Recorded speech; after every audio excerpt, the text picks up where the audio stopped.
Nakasinati og landslide o ground deformation o paglihok sa yuta.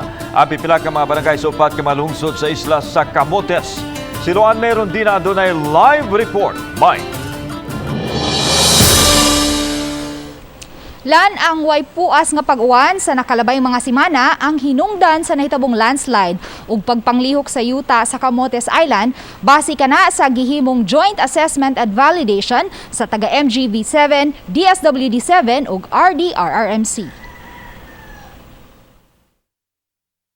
Kini na karon ang hitsura sa kaniadtong plato sa Barangay Libertad, lungsod sa Poro. Ang nahunlak nga bahin nahimo na karong sapa. Ang apektadong dapit mitadlas paingon sa kasikbit ni ining barangay nga mao ang general nga nahasakop na sa lungsod sa Tudela.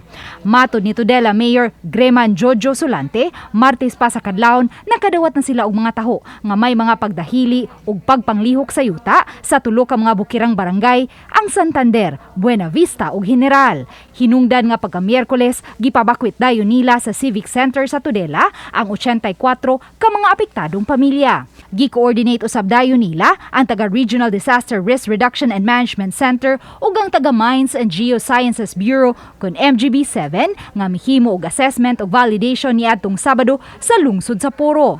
Apan tungod sa kadako sa apektadong dapit, mihangyo ang mayor ngadto sa mga taga MGB7 nga mohimo og aerial survey aron masuta gayud ang extent sa damage o ang kalapad sa kadaot. Namo kung estimate about 3 kilometers inibukid sa Barangay Libertad sa Puro niya purma ni siya ang iyang liki o letter U. Ang duha ka tumoy sa letter U, ang usa going to Barangay Libertad sa Puro, the other one going to Barangay General diri sa buha sa Tudela.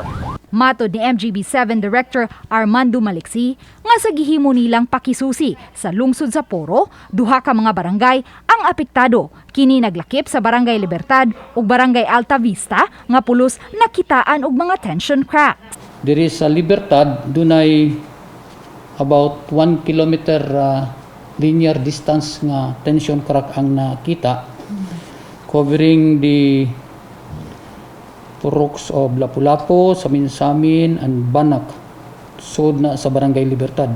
Gipasabot sa Regional Director nga ang way puas nga pag-uwan sa nakalabayng mga simana ang hinungdan sa paghumok sa yuta nga misampot sa mga tension cracks ug landslide. Subay niini, girekomendar nga dili una pabalikon sa dapit ang mga mulupyo ug siguruon nga makordon ang mga apektadong dapit. Ang tuyo sa atong gobyerno karon kung mahimo, zero casualty magyod. So we don't want to take the risks. Kay kung ingon mi nga pwede na mo mamalik, simba ko lang one night ulan unya mo kaliklag kalihok. So we always go into the safe side sa atong recommendation. Ang Poro may 62 ka mga pamilya gikan sa duha ka mga barangay ang gipabakwit. Lan sa pagkakutlo ning balita, wala pa nato makuha og habig ang mga mayor sa lungsod sa Poro, San Francisco ug Pilar. Apan si Tudela Mayor Greman Solante mibutyag nga may gitan-aw na sila karon nga dapit nga mamahimong relocation site alang sa mga apektadong pamilya. Lan? Daghang salamat, Luan Meron Dina.